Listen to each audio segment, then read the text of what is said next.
열린교회 성도 여러분 안녕하세요. 6월 9일 매일 성경 묵상 함께 하겠습니다. 오늘 묵상할 말씀은 고린도전서 6장 1절에서 11절의 말씀입니다. 함께 읽겠습니다. 너희 중에 누가 다른 이와 더불어 다툼이 있는데 구태여 불의한 자들 앞에서 고발하고 성도 앞에서 하지 아니하느냐. 성도가 세상을 판단할 것을 너희가 알지 못하느냐. 세상도 너희에게 판단을 받겠거든 지극히 작은 일 판단하기를 감당하지 못하겠느냐. 우리가 천사를 판단할 것을 너희가 알지 못하느냐. 그러하거든 하물며 세상 일이랴. 그런즉 너희가 세상 사건이 있을 때에 교회에서 경히 여김을 받는 자들을 세우느냐.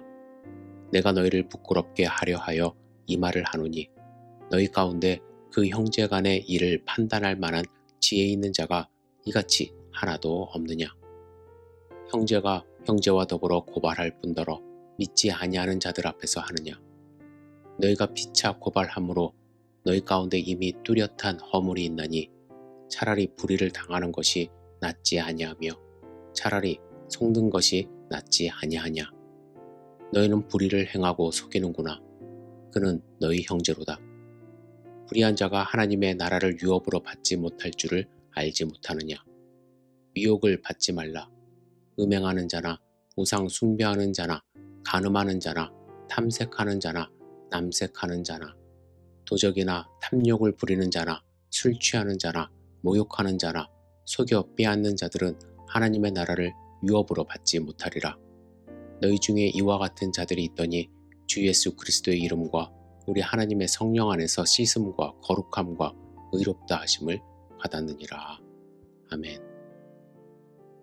우리는 5장의 말씀을 통해서 사도 바울이 고린도 교회 내에 있는 음행 문제와 그 음행을 용납하는 고린도 교회 교인들을 책망하는 것을 묵상했습니다. 바울은 이런 음행하는 자들과 사귀지 말라고 했습니다. 그 이유는 교회는 예수 그리스도의 피로 대속함을 받은 하나님의 거룩한 백성들의 모임이기 때문입니다. 그런데 오늘 말씀을 보면 갑자기 성도들의 송사 문제를 가지고 책망하고 있습니다. 바울은 세상에서 교인끼리 송사하는 것을 음행이 교회로 들어오는 것과 마찬가지로 책망하고 있는 것입니다. 바울이 이렇게 심각하게 말하는 이유는 음행이 헬라 문화권에서 관용되어지고 즐기는 것이라면 송사의 문제도 역시 헬라 문화에서 즐기는 내용이기 때문입니다. 헬라인들 중에 자유인들은 매일 새로운 것을 듣고 말하는 것에 세월을 보냈다고 합니다. 그래서 서로 고소하고 재판하는 것도 즐겼습니다.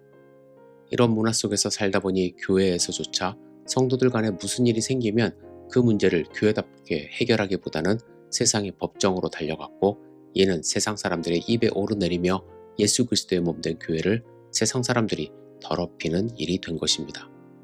이에 바울은 본문 7절에 너희가 피차 송사함으로 너희 가운데 이미 완연한 허물이 있나니 차라리 불의를 당하는 것이 낫지 아니하며 차라리 속는 것이 낫지 아니하냐 라고까지 말을 합니다.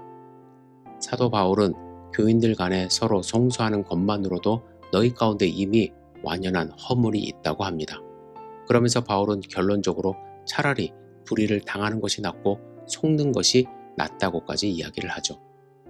이 본문의 말씀을 현대 사회에 그대로 적용하여 어떤 일이 있어도 법적인 소송을 해서는 안 된다며 적용해서는 안 됩니다.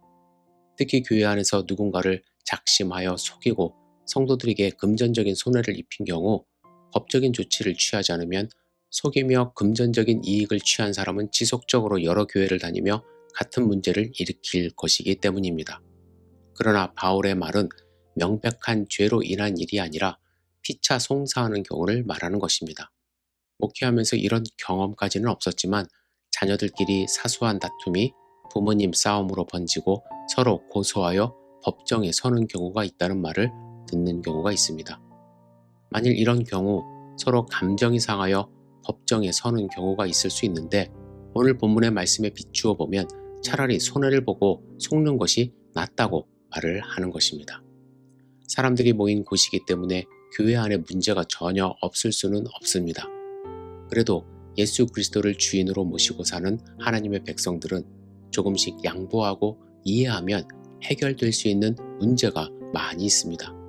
그리고 바울이 11절에 결론적으로 말하는 것처럼 우리는 예수 그리스도의 이름과 우리 하나님의 성령으로 씻음을 받고 거룩해졌고 의롭다함을 얻은 자라는 사실을 잊지 않고 서로 사랑하는 공동체가 될 때 서로 송사하며 법적인 다툼까지 할 일은 없어야 될 줄 믿습니다. 여러분, 오늘 누군가 여러분들을 힘들게 할지라도 우리는 하나님의 자녀로서 그들을 바라볼 수 있어야 하고 세상적인 법적인 잣대로 판단하기보다는 먼저 하나님의 사랑으로 그들을 용납하고 용서할 수 있는 마음을 가질 수 있기를 주님의 이름으로 축복합니다. 기도하겠습니다. 사랑과 은혜가 충만하신 아버지 하나님, 주님의 말씀 가운데 우리가 거하기를 원합니다. 주님의 말씀으로 우리 하나 될 수 있도록 인도하여 주시옵소서. 법적인 문제로 서로 고소하고 고발하는 그런 공동체가 아니라 서로의 허물을 덮어주고 용서하며 하나님께 모든 것을 의지하고 맡기는 그런 공동체가 될 수 있도록 인도하여 주시옵소서. 내가 잘못했을 때는 그 잘못을 깨닫고 회개하는, 진정으로 회개하는 공동체가 될 수 있도록 주여 인도하여 주시옵소서. 예수님의 이름으로 기도드렸사옵나이다. 아멘.